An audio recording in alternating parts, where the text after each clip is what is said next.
Happy Arts and Education Week, everyone! Woo woo! My name is Quanice Floyd, and I am the Executive Director of Arts Education in Maryland Schools, also known as AIMS. And here at AIMS, we are committed to ensuring that all students in the state of Maryland have access to high-quality arts education by mobilizing power to communities through our advocacy programs, professional and leadership programs, and resource building and sharing. This week, AIMS is celebrating National Arts and Education Week with various activities and highlights of arts education and arts educators, as well as arts education advocates from around the state. Today, we will be hosting a Facebook Live session with amazing arts education advocates and folks who work within community arts education. Please be sure to follow us on all social media platforms. Our username is @ArtsEdMaryland on all platforms. Also, please be sure to use the hashtag because of ArtsEd and ArtsEdMD to follow along and join in on all of the week's festivities. So I am so excited. Today we have an amazing panel of art supporters and arts education advocates to discuss the arts for life. The arts are for life. I'm going to say that again. The arts are for life. The arts are not just a K-12 experience. It is for life. The arts are a part of the human experience. The arts are from birth to death. We celebrate the arts every single day, both inside and outside of the schools. And so the panelists that I have today are Ashley Monroe, who is an AIMS board member and distribution construction planner at BG&E, Parker Williams, the education director at Single Carrot Theater, and Sarah Dokolow, at the community programs manager at the National Aquarium. They will introduce themselves in just a minute, but I first want to say that I'm so excited to welcome Alicia Lee from the Fine Arts Office at the Maryland State Department of Education, and Ashley Mckinnon, who is an AIMS ambassador and manager of school partnerships at the DC Arts and Humanities Education Collaborative, as today's co-hosts for the discussion. Alicia and Ashley, please introduce yourself to the audience by sharing a little bit about yourself and your role in Maryland's arts education ecosystem. Sure, I'll go ahead. Hi, everybody, and happy Arts and Education Week. I'm Ashley Mckinnon, as mentioned, and I am a school partnership manager with DC Arts and Humanities Education Collaborative, but I'm also a dance educator and artist living in Maryland. I taught in Maryland schools in Montgomery County. I teach in dance studios in primarily Montgomery and PG County. I perform with a company that is based in PG County. And I've been an AIMS ambassador for this past year, serving on the equity committee. And so I am just super honored and super thrilled to talk more about how the arts are definitely for life, not just those who make it a career, but for everyone who has experienced it. And so I'll pass it to my co-host, Miss Alicia. Thank you. Thanks, Ashley. Hi, everyone. I'm Alicia Lee. I'm the coordinator of fine arts at the Maryland State Department of Education. I'm so excited that we're tackling this topic. We're going to hear from so many incredible people because I also strongly believe that the arts are for life. We at the State Department of Ed are investing in lifelong learners. We hope that you'll check out our creative aging training programs, and we've got lots of stipends for artists to take these courses, and also free grant funds for folks to hire folks who have completed the Maryland Micro-Credential for Creative Aging. So there's lots to do. There's lots happening as we all look at the ways that lifelong learning can be something that we all invest in. I am a teaching artist as well as an arts administrator. So I am the founder of Sister Cities Girl Choir, which is another opportunity to invest in that lifelong learning model as we see our ensembles for children, but we also have ensembles for adults and moms and aunts and cousins and neighbors in the community. So let's start by introducing our first panelist. Let's bring to the stage Ashley Monroe. Ashley Monroe, AIMS board member. Hi. Good evening, Ashley. Will you tell us a little bit about yourself? All right. Well, so I work for BGE. I am a distribution construction coordinator. It actually doesn't have anything to do with art, but I've been working there for about 3 years, and this is my first I haven't even been with Ames for a full year, but I just joined the board and I'm really excited about it. All right, y'all. So pay attention. Ashley works at BG&E. You would think, does she have any arts connections? But we're going to hear about how the arts have been impactful in Ashley's life and career, right? Not just the life of artists. So it's wonderful to have you with us, Ashley. Absolutely.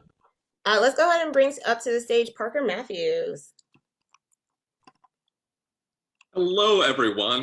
My name is Parker Mathews. I'm the Education Director at Single Carrot Theater. What does that mean? That means that all the programs that Single Carrot Theater does in the schools or any camps, classes, workshops that we offer, both for students or school-age students as well for adult learners, those are all things that I help coordinate. So I teach some of those programs, but I also help facilitate the work of our amazing team of teaching artists as they go to all those different locations. Awesome. Thank you so much for being here with us. Thank you. And last but not least, Miss Sarah Dokolow. Hi, everybody. Thank you for having me. I am the Community Programs Manager for the National Aquarium, where I get to work on the access programs to the National Aquarium, one of which being the Read to Reef program, which is a partnership with Enoch Pratt Library, which is a book club for Baltimore City youth up through 5th grade to get to read their way to the aquarium. And it is a wonderful program. I am also an artistic council member for the Baltimore Rock Opera Society and have been a member of the Baltimore theater community for several years, and was an arts educator, and just so happy to be here. Arts is for life. So thank you. That is really wonderful. So we're going to get started, and we want to keep this casual and exciting. So you know, we're going to ask questions, and you know, what we'll do is we'll just why don't we start, at least for now. We'll throw it to the next person, you know, to respond, and just go around that way.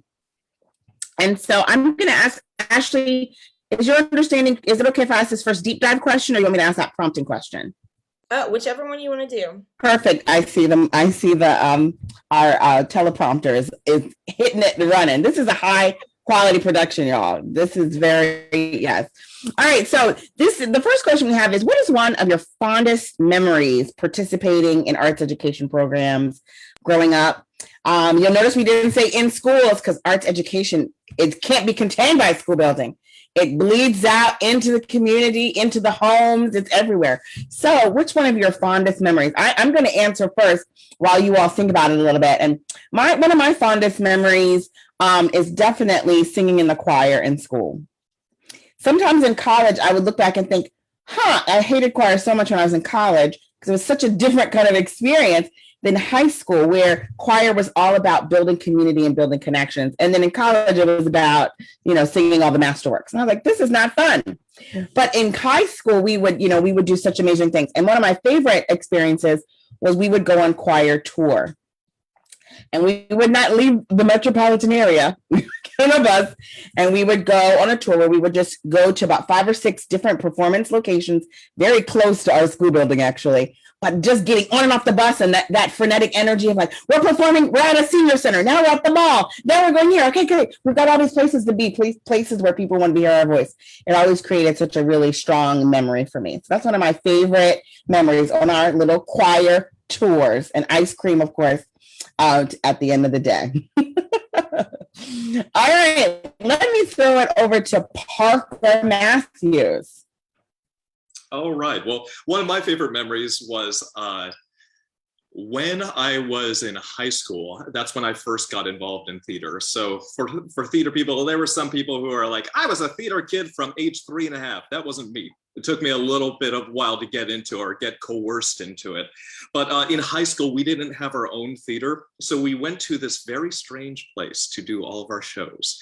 And it was a dairy farm that had aspirations of being, I think, a Disneyland type thing. So they had like all these tourist attractions, and they had this beautiful old rundown, like definitely not up to code theater that we got to use in their space. So we were climbing all over the rafters, dust, I'm sure asbestos, like all the good stuff was there for us. But I have such fond memories of being in the place, never having really created shows before that point, but being part of an ensemble and working together to put something up in this magical, dusty, dilapidated space and making art happen there. I mean, you look at that. Look at all that poetry in his language, y'all. Yes, He's a theater person, right? Yes, dilapidated, magical. Filthy as charged. Yes, beautiful. Parker. Oh, Parker, who do you want to pass it to? Oh, who do I want to pass it to? Let's pass it to Sarah. Oh my goodness, nothing like a dilapidated dairy farm. But I think one of my earlier arts education memories that I really loved was getting to be in the school band in middle school. Oh. It was just such a status symbol to be old enough to take band lessons, and we would get out of like some classes the last 15 minutes, and it just felt so cool to carry my little clarinet case like it was a little attaché case, like I was going off to join the band. And it was just so, it felt special, and it made me feel special to be a part of this community. That's amazing. I'm imagining like Let the River Run playing in the background. And you're marching, businesswoman, you had power suit shoulders with Oh, your yeah. clarinet case. My little uniform. Yes, my little plaid uniform going. it's amazing. It's amazing how the arts can give us that sense of accomplishment just by participation, not through, right? So no one has talked yet about how winning a competition or being the best in their class. It's just the participation brings all of these wonderful things like community and of course confidence, just by starting, just by having access. Yeah. Sarah, will you throw it over to our good friend Ashley? Sure. Ashley, tell me about a very good memory you have of arts education. So one of my fondest memories was as a child, I used to write a lot. I used to write short stories and plays and I used to harass my parents relentlessly. And so what they used to do is that when we would travel somewhere, because we traveled quite often, is that they would make me pick something to write and about wherever we were. So like if we're in New York, then you want to write about the exhibits that we saw or who we went to see, or even just something as mundane as like someone walking down the street. Like that was something that they wanted to see, so that they know that I was learning, and also to reinforce my writing skills and to build a little bit of confidence, which is something you mentioned, because I used to be so scared about presenting outside of just my parents. So that was one of my fondest memories. That's wonderful. And I love, so far we heard, I'm going to turn it over to Ashley, but we heard some examples in school. And I love that this example too of the family, right? Because what we know about the arts is the arts are part of just a human experience. Human beings, just because we're living and we're human, we sing, we make music, we act, we tell stories, we move our bodies to express ourselves, we dance, right? This is just this is what we do. So it's so important that we remember as arts educators that our students show up with so much arts learning when they come to us, because their families are also pouring into them as well. So kids are getting that pour dip, that little dip everywhere in the school, at home with their families, and of course, through lots of amazing arts organizations, not just the organizations we have here today, but this incredible network, right, of arts organizations and organizations that use arts integration to also deepen our learning in other areas. So wonderful, great answers, everybody. All right. And you guys already touched on a lot of the unique learning possibilities that happened while you were engaging in, not just in this one memory that you talked about, right? Like engaging in your writing skills, your confidence of being a part of a group, being able to work in like unfamiliar spaces and having to like actually figure out where's the magic, how can you pull all this together, working with an ensemble, right? Just to share my fondest memory was always leaving school early to go see the Nutcracker every year with my mom.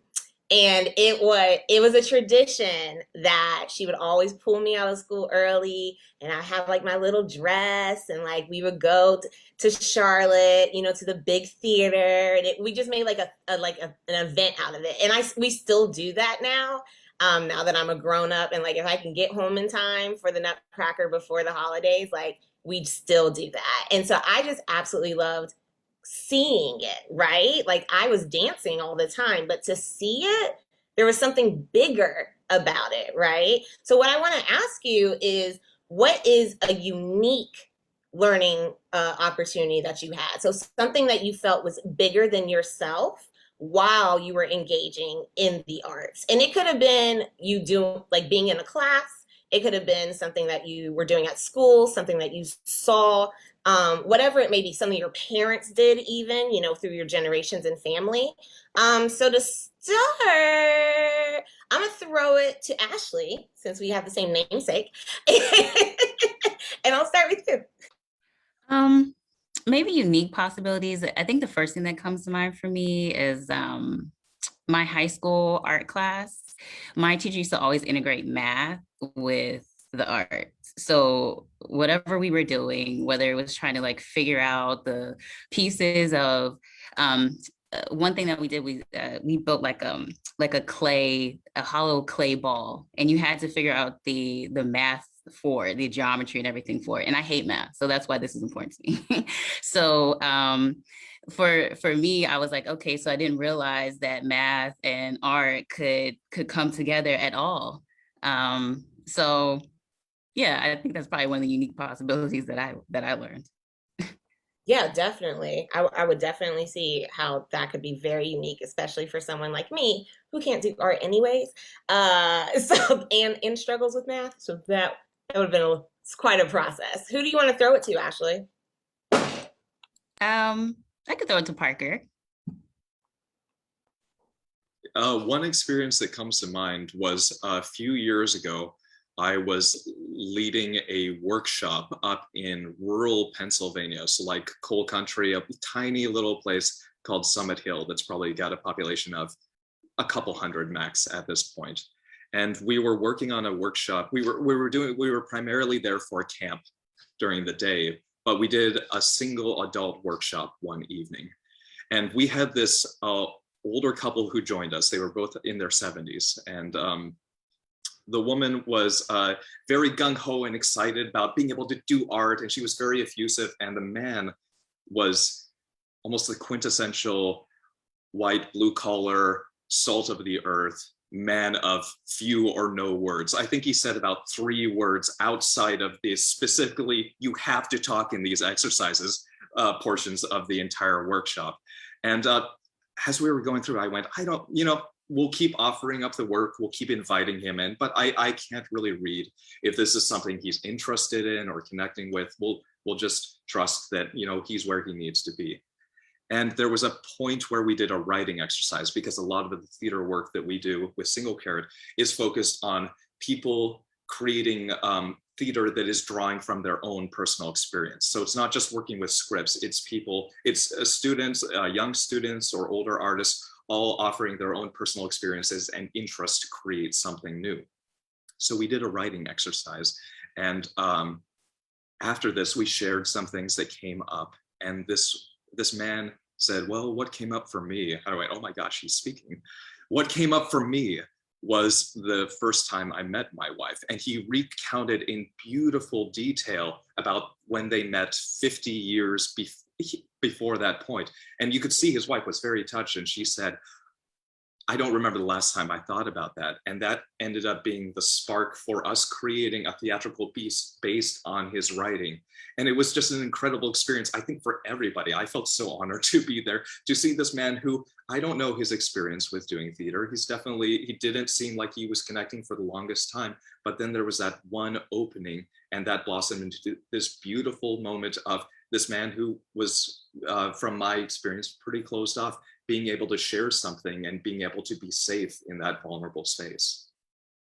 Yeah, you touched on right when you said safe in a vulnerable space. Like the arts definitely provide that safe space. And we say that a lot for the kids, but certainly for all generations, it provides a safe space to be open, right? And to just bring about those things that are so personal and dear to us, to devise theater from or to share with others. I love that. Oh, that's so touching. Goals. Okay, so here, I'll pass it over, waft it over to Sarah. Go ahead. That was so moving. It really, really was. Um, oh my gosh. So the first thing that came to mind for unique learning possibilities, I studied theater in undergrad, and my focus was a lot on physical theater and a lot of like clowning based movement work. And I have relied on that in the classroom more than any other like skill I have. And especially with little kids, I was just like, I'm going to be a clown and entertain them and everything's going to go great. And we would do basically physical warm-ups every day to kind of like start the class. And these were for pre-K and kindergarten kids. And we would do, move our faces around, and we would start every day with, what can you do with your face? What can you do with your tongue? And have kids, can you touch your tongue to your nose? I said, I can't do it. Maybe you can. And we would just play around with our faces and just start every class laughing that way. And getting to watch children discover that they can touch their tongue to their nose for the very first time is unbelievable. Getting to see that happen and just like light bulbs turn on with what they're just physically capable of just in the face alone. I remember one little girl discovered that she could whistle for the first time in my class. Her name was Chloe. And she like walked up to me, and I can't whistle very well. And she walked up to me and she just like, her eyes got so wide and she started whistling at me, and she whistled the rest of the day. And it was just, I think just the possibility of discovery, self-discovery through the arts is just cannot be overstated. Yeah, absolutely. That's actually the reason I started teaching. It's because I reluctantly taught a class. So I was like, I'm not a teacher. And then I saw a kid realize they could do a move that I taught. And I was like, they are so proud. They are so excited. I want to be excited like a kid. Like it then, so you're right. That self-discovery portion of being able to like be a part of someone else's discovery as well, right? As well as being some of us being educators in the room too. Like that's definitely a unique experience because you're not always a part of someone else's journey and growth, right? That's a very personal, unique experience I feel to the arts. Very nice. I'm gonna throw it back to Miss Alicia. That's awesome. Yeah, that theme of discovery was in all of your stories, and that's such a powerful word, right? Discover.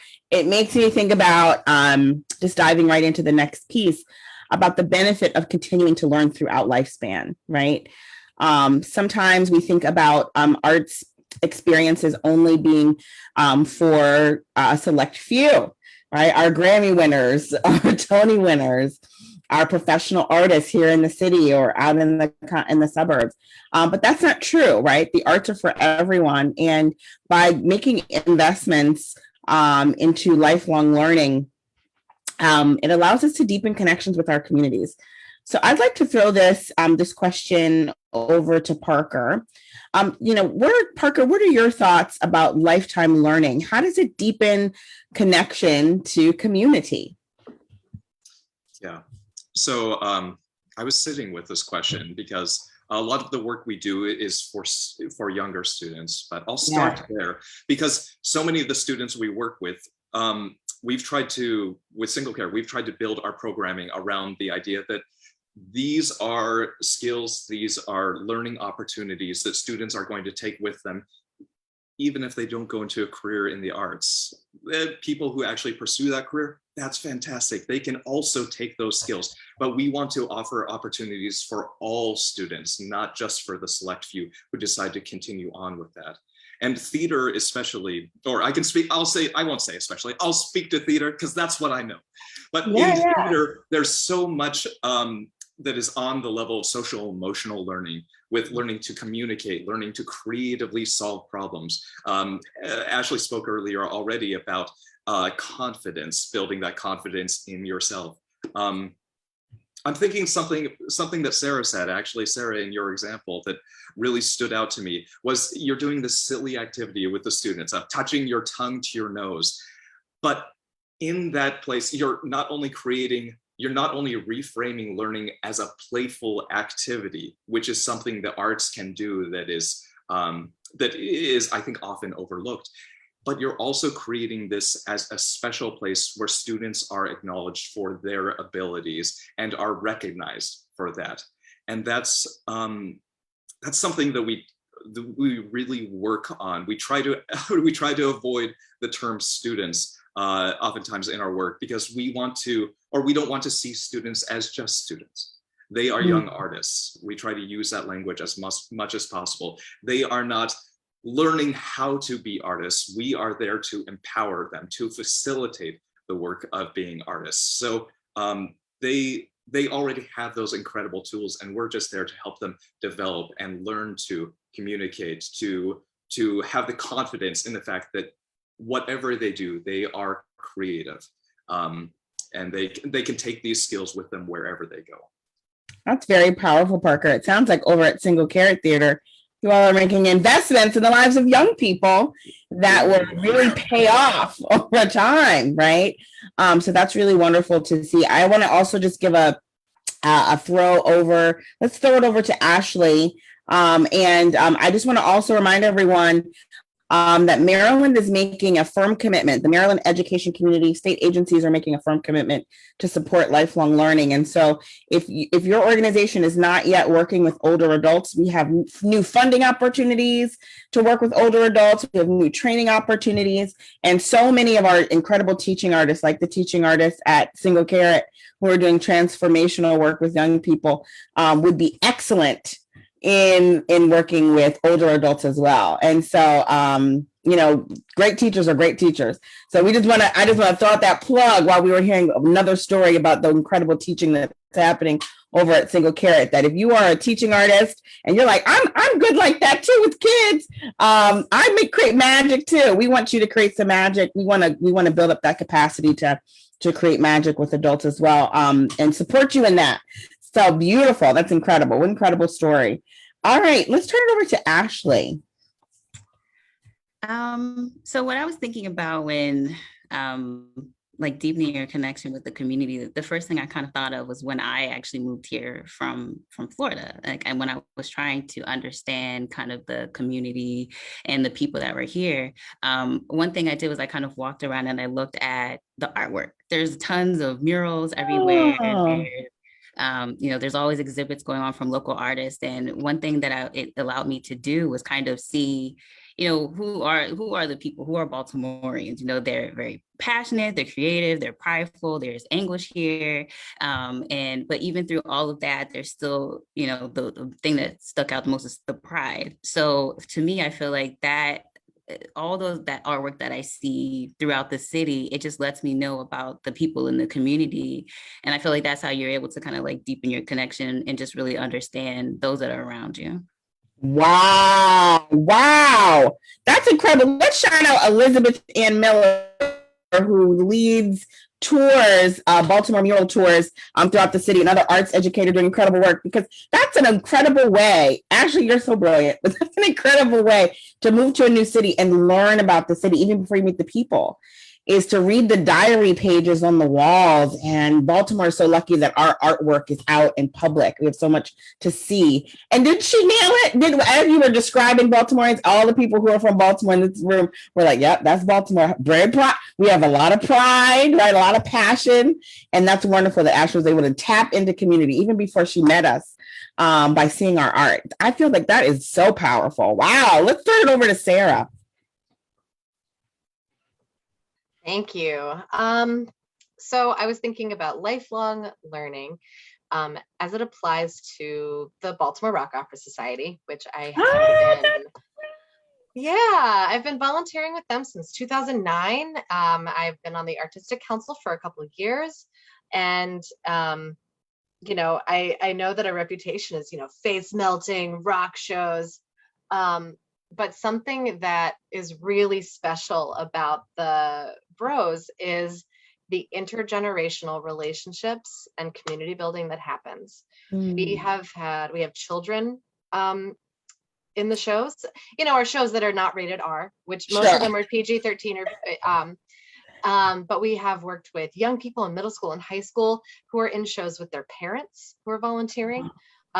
We have, friends with their parents who not only are, in like that donor space, but stage managing, building sets, building props. My stepfather-in-law has built props for the shows. Just that, like, all coming together to work and build something, this large scale collaboration is just so fun and feels so good. And just to have people of all generations doing that together, you are learning, because you're learning when you're doing, right? You're learning when you're building something together. Absolutely. And it just is really special and important, I think, to building community is working on projects together. I'm so glad you talked about that, because that's that middle piece, right? We talked a little bit about older adults, we talked about students, but then in adulthood, that active participation in the arts, that also makes the transformation that we remember from elementary school. It can happen every week. You can be transformed every week by being an active participant. And so we love hearing, first of all, go to Bro shows. Everyone go to a Baltimore Rock Opera show, go to a Single Carrot show this year, but also just that active participation, that community that's built around, you can continue to have that across the lifespan. Our ultimate goal here is from embryos to funerals, that people are engaged in art making, they're connecting with each other, they're expressing themselves in the ways that make them feel most comfortable, they're telling their stories, they're hearing stories of others, and that we're building up just an empathetic network of folks who are engaged in the creative process throughout the state. So wow, all these answers really give us that full gamut of what's possible, from the young people that are over at Single Carrot to the adults that are working to create artistic communities in adulthood, and then of course our older adults as well. Really fantastic.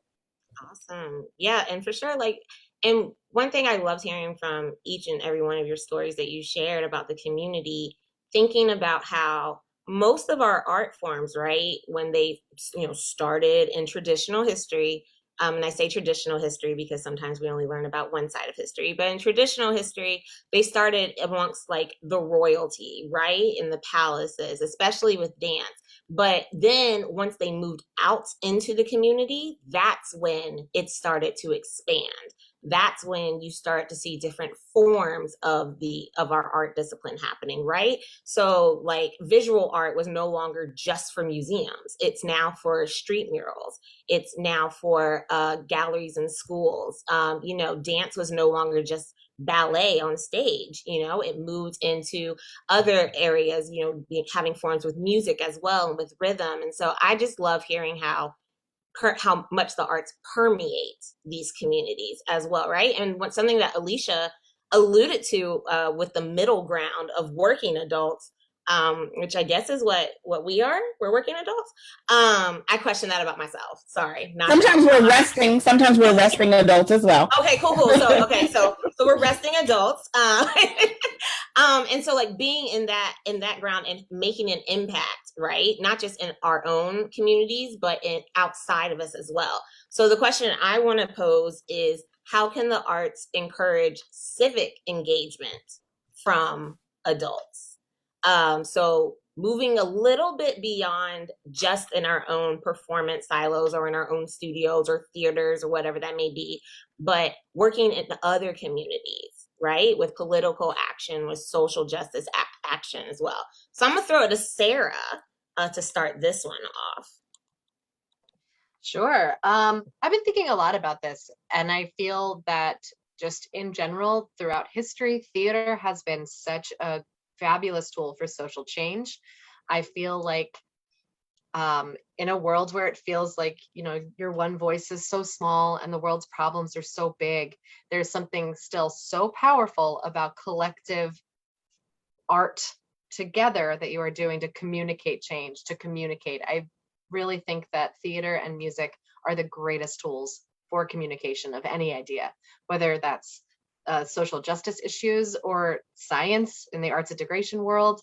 And I do think that as artists, being reflective of the society that we're in and recognizing where, places in society that need more love, that need attention, that we almost have a responsibility to be, to lend voice to social justice movements.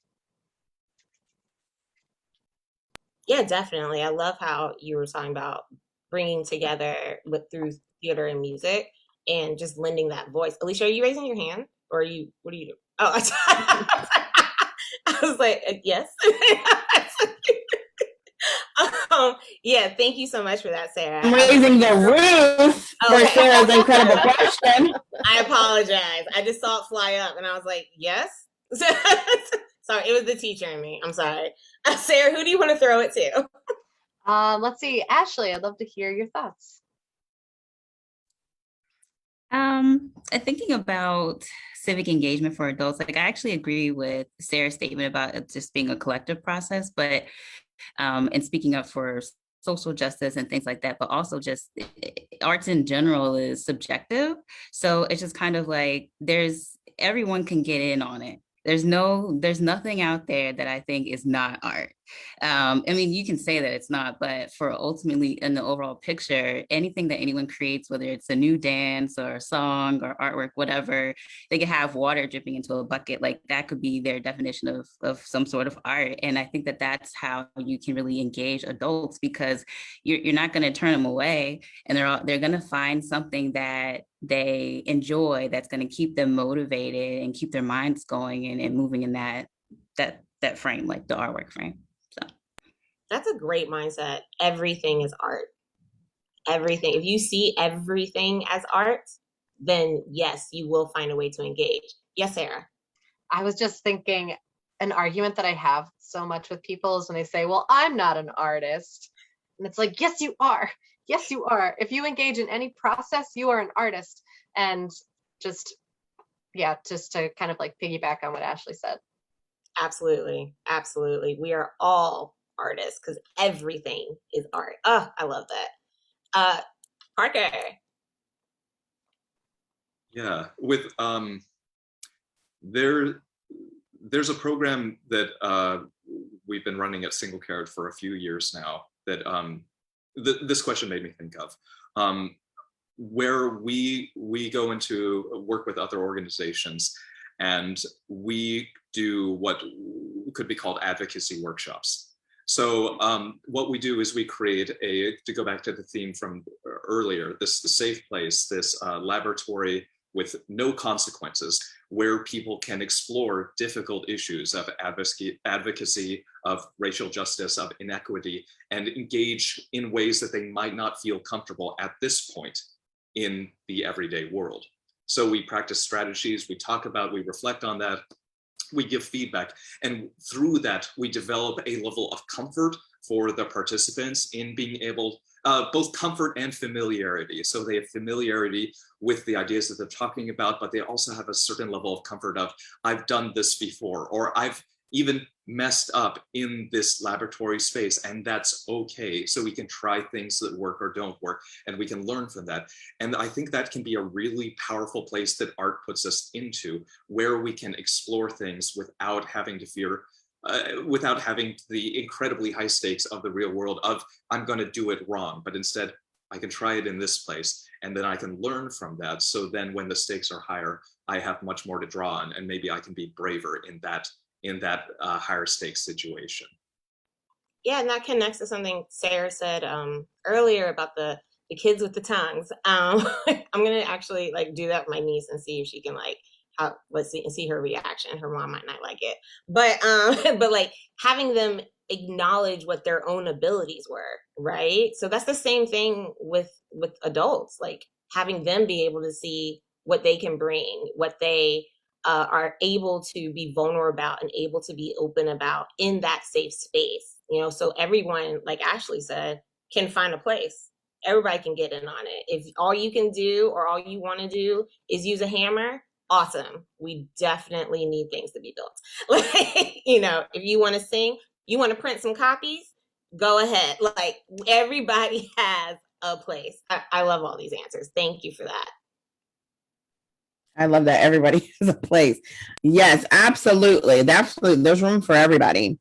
And the exciting thing about the arts is, just riffing off of the Ashleys, is that, the capacities of the art, the expansiveness of the arts has not been completed yet. So there's things that we don't even know, we can't even imagine yet, that are still to come, that we've never seen, right? That will, hopefully take stages and walls and exhibition spaces and I don't know, the sky as artworks in the future. And so it's really exciting to think about that. Yes, Parker. Yeah, just to jump in, because that reminded me of something. I had this wonderful conversation with one of our teaching artists, Megan Livingston, where we were talking about our joy of fantasy and sci-fi books and how those usually are slotted into escapism. But we were discussing the concept of world building in a way that if the author Octavia Butler uses it, where world building, and we were talking about how to incorporate that into our summer camps. There's the theater context. But with this, we were talking about how world building, it doesn't necessarily have to be like, this is an escape from our world, this is something that's totally over there, but instead world building is embracing the imaginative possibility of what can be. And I think that's where art often takes us, is it allows us to step into that imaginative space where it's no longer constrained by what is necessarily, though we're of course observing what is and responding to that, but also stepping out of our current context and imagining what do we want the world to be and how do we create art that points toward that. Absolutely. We do have a problem in our society, not in Maryland. Maryland's perfect, but outside of Maryland. I have noticed that when it comes time to create change, the first step, Octavia Butler and many others like her have paved the way. We have to use our imaginations. And yet I sense that there's a lot of folks who are uncomfortable with that part of the process, right? And I think that's because they, not in Maryland, but other places, we need more arts exposure throughout lifetime, because we can't create what we can't imagine. We have to spend time imagining. When you brought up Octavia Butler's name, I thought to myself, what would Octavia Butler say to the Sims game? When we think of Sims and some of these video games where kids are just sitting around, Minecraft, just making world, we do think about it as escapism. But what if we restructured our brain to think about it as they are tools for revolution? They are tools for innovation, which is what they are, even if we as adults don't understand them. Thank you so much for bringing that into space. That's another reason that it's so important to stay active in art making, because change is imminent. Change is here.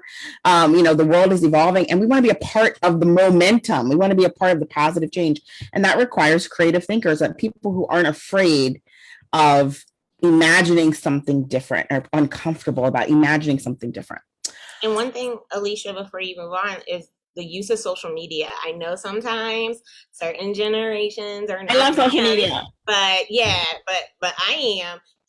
But just even with TikTok, and I know that particular social media platform. I love TikTok. Fans, but I'm going to get into it. But that's the place where people can show their imagination and innovation of how they deliver their artwork, how they deliver their artistic process. And just to point out how quote unquote official it's become, Dokolow, who is a well-known choreographer, has actually created a foundation to copyright particular dances from TikTok in order to give those young Black creators their actual due. So who would have thought that like you could copyright through TikTok? Like it's like gotta go through the copyright artist office, gotta make a video, gotta do all this other stuff, gotta codify it. No. So just thinking beyond that, what we think is normal or traditional, so I definitely think social media is one of those platforms. I mean, in the year of the pandemic, I mean, we all jumped to it, everything. I'm going to get on it later today. Went online. So. I'm also, since we're talking about social media, bring back Vine. I'm very old. I like Vine. Yes. Awesome. Yes. That brings up this idea of the accessible with the internet. I heard some people complain about TikTok earlier today. But what TikTok does that sometimes we forget because we're older and we don't like change. But what TikTok does, it's an equalizer. anybody can, it's a platform, anybody can share their story or their perspective, their jokes, their fears, the beauty that they see.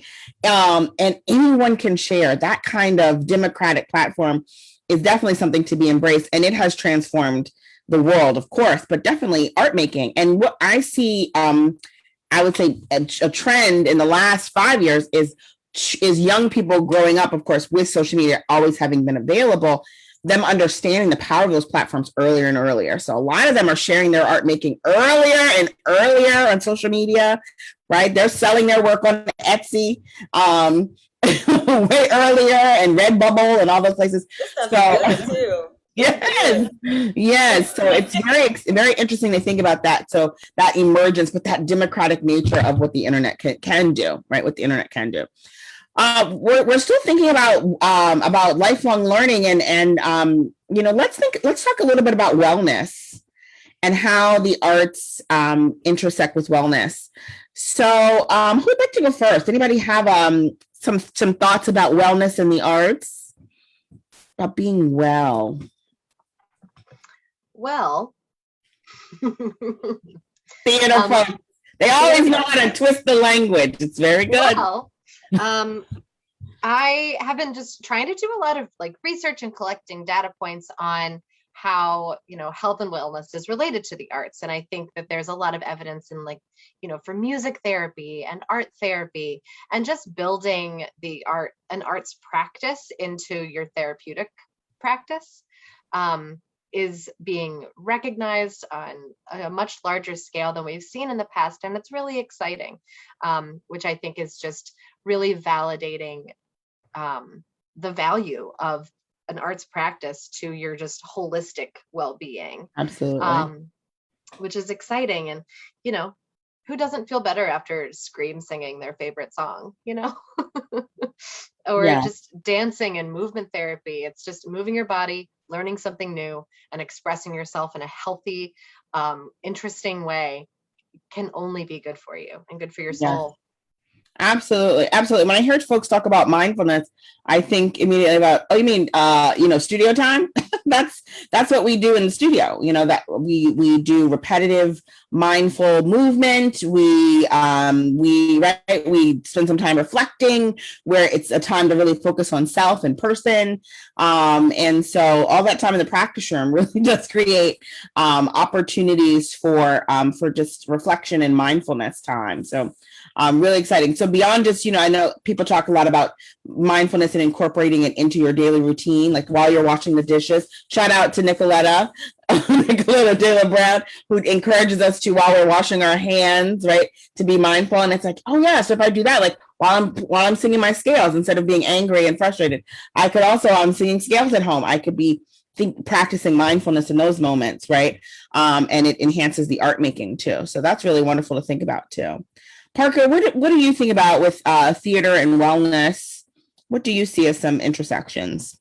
Yeah, one thing comes to mind, just to piggyback on what Alicia, you and Sarah were just talking about that type of mindfulness. Of course, there's the term arts integration in schools, but it seems to me that art also creates a type of personal emotional integration, because it connects you with yourself, allows you to be present with yourself. That is something that I think is very easy not to do as an adult, but art brings you back to that more, I find that art often brings you back to that more grounded place.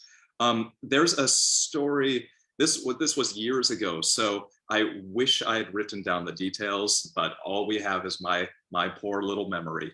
But it was a newspaper columnist, and she was sharing a story about her going through, she lost one of her parents. So she was in the midst of the grief process and all the complicated stages of that.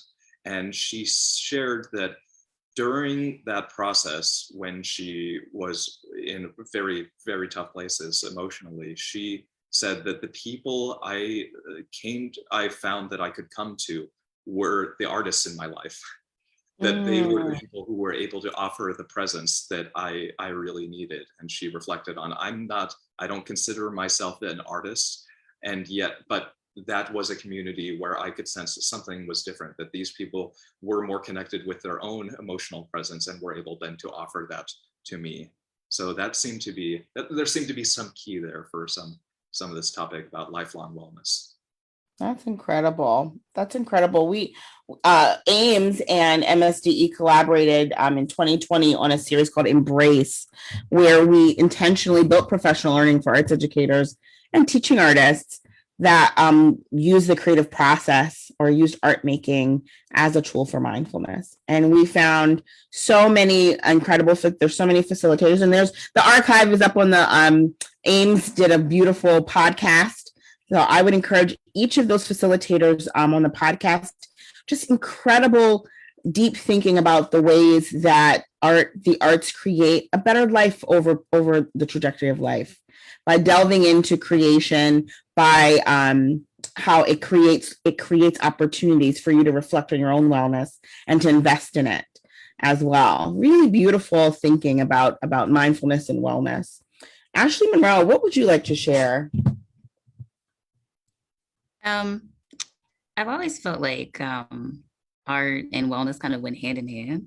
And the only reason I think that is because as a kid growing up and even as an adult, I think some of the best works or most unique works, the artists would come out and say, oh, well, I was going through a time of depression, like you mentioned, Parker mentioned about the woman, her losing her parents, and she's discussing grief, or, this painting or this dance came by because I was extremely happy, or maybe I got married, some milestone in their life. So I always felt like art was always an outlet for people, and not just in times of grief or something terrible happening. It's also kind of capstones your happy times too, whatever period of time that you're in your life. And I think a lot of people kind of go there to art for whatever the art that they're into, for peace, for whatever that inner peace is, and to bring them together, bring them, center them. So that's okay. That's beautiful. Yeah, that's beautiful. This powerful thing, art. It's so powerful. All right, Ashley. Yeah, absolutely. And just thinking of health, right? It's not just our mental health, but like our actual physical health, like being involved, keeping our mind alert, learning new actions, new words, hearing new notes, doing new movement, writing new words, like just the literal verbing that happens in the arts. It also just helps with our physical health and our mental health and our emotional health. So absolutely, arts definitely wraps up. I always say that Keisha Cole makes the best albums when, unfortunately, she's not the happiest, but those emotions are definitely a release for her, and they are great songs. So as we're getting closer to the end of our time together, I want you all to try, if you can, reflect on how timely the importance of arts learning is right now. So like in this moment, I know that's a lot. There's a lot happening. But how does lifelong learning in the arts impact this time that we're in right now? And it could be right now in Baltimore or in Maryland in general, or whatever. So, or, whether or not it's in your particular community that you serve with your organization, or with the people that are part of your organization. So how does it impact the time right now? Who would like to start that? I don't want to throw it to anyone right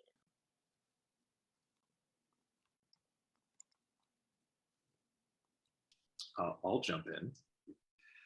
So I think, okay, so let me start with not a hot take at all, very lukewarm room temperature take, that there's a lot of polarization right now. So within our society, and I think the arts has a fantastic capacity to open people up to, one, explore different perspectives that are outside of their own experience. So whether that's somebody else's point of view in a group that they're working with, or be able to take in a visual art piece and notice that this is drawn from a very different experience than the one that is in my day-to-day. I think there's also an aspect of the arts that is maybe timely is the wrong word, because I don't know if this ever is not timely, but an aspect to lifelong learning that encourages people, participants in the arts, to embrace curiosity and pursue curiosity. It's very easy, as I'm sure we've all experienced in various ways, for us to get kind of siloed in a narrow view about what life is or what our life is. And arts is a constant little like shaking the snow globe and mixing things up a little bit, so that then we can see outside of ourselves and be able to be curious about what somebody else's experience is like, or what is questioning, is this life that I see, or is this perspective that I have all there is, or is there more to that? I think art just constantly pushes us to that place. It reminds me of there's a quote I ran across not too long ago. Maybe some of you have come across this before. It was Carl Sagan, and it's a long quote, so I'll summarize. He was a very chatty fellow, but he said, "I visited this kindergarten classroom, and the students there were full of wonder, asking all these questions. You could feel the curiosity, the desire to learn was palpable in the room." And then he said, "But then I go and teach high school seniors. And not all the time, but most of the time, it feels like that curiosity has completely left the room. And there's such a focus on, we need to learn the facts, and just the facts, ma'am, and that's it." So his question was, what happens between kindergarten and 12th grade? And I think the arts is a key part of that question, because arts, I truly believe, keeps that wondering, keeps that question, keeps even that humility alive of, we don't know, there's so much more outside of our experience that we can keep discovering. Absolutely. That practically what the arts does for lifelong learning. Sarah, Ashley, do one of you want to give your take real quick on how the arts can contribute to this moment? I want to say, actually, I really agree with Parker's statement about the curiosity piece, about really all of it, but the curiosity was really what stuck out to me, because art made me be adventurous and want to travel and want to learn about other people and other places, because I would just see different cultures and artwork and dances, all these things. And I would say, like, well, I want to go there and I want to see that in person. I want to learn more about it. And so I do think that art does make you curious. I just agree with that statement, that I really think that art makes you curious, and it makes you wonder. And I don't necessarily know if you're getting that from any other subject that way. I mean, art encompasses everything: science, math, all that. So, Bravo. Touché. Sarah, you want to give a closing word? Oh my goodness, you guys, everything you said just really deeply resonated. I feel like there's so many studies about how just literacy alone increases empathy, right? It encourages building empathy and pro-social behavior in children. And I just think that there's some key in that. There's some solution. I don't know exactly what the problem is, because I think we can all agree that no matter where you are on the political spectrum or anything like that, that I think everyone right now is just uncomfortable. And I feel like art has just this, Ain't that the truth? That's right? a beautiful, yes. That's very diplomatic. Yes, I'm spending months thinking, what do we have in common? Yes, but that is it.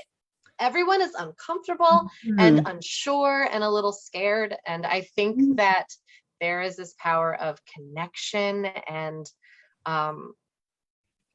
potentially like even levity with art practice. And, it's just something that helps bring people together. It does help like gel communities, I think. And, even if you disagree about what is art or how good something is artistically, I think on some level, everyone as a human appreciates that art is good.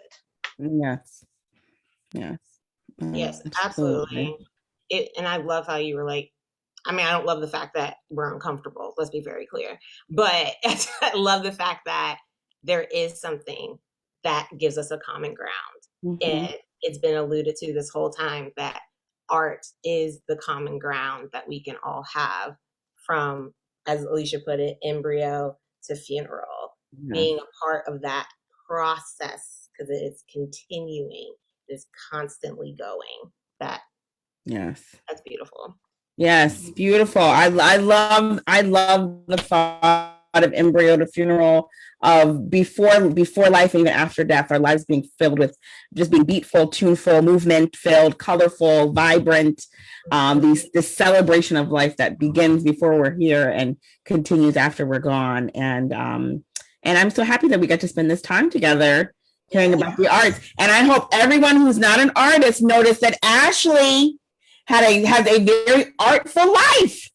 She's our non-artist in the room, but she has a very artful, beautiful life that is filled with beauty and words. How many artists, when they visit a town, think, you know what, let me go check out the murals to find out what this city is all about. So this is beautiful, Ashley. Thank you for showing us the power of keeping creativity central through the lifespan. Absolutely. Wonderful. I think we're closing out. Awesome. This was a dynamic conversation. Thank you, Alicia, Ashley, Sarah, and Parker. This was amazing. You all have dropped gems. I was in the chat, putting the gems in the chat, and Peter's also been in the chat, dropping the gems. But thank you all so much for joining us. Thank you to the panelists. Thank you to the audience members for tuning in to today's panel. Yay, Jennifer Ridgway, Tiama. Yes. Hey, Jennifer. Woo woo. Thank you for joining us for Arts for Life. We are so excited to celebrate Arts in Education Week with you all. Arts in Education is not just 1 week. It is all day, every day, 365 for the rest of your life. So be sure to check out AIMS at Arts Ed Maryland. Follow us on all social media platforms. And thank you so much. We'll see you at our next event. Hooray, AIMS! Yes. Thank you, AIMS. This is great. Thank you, everybody.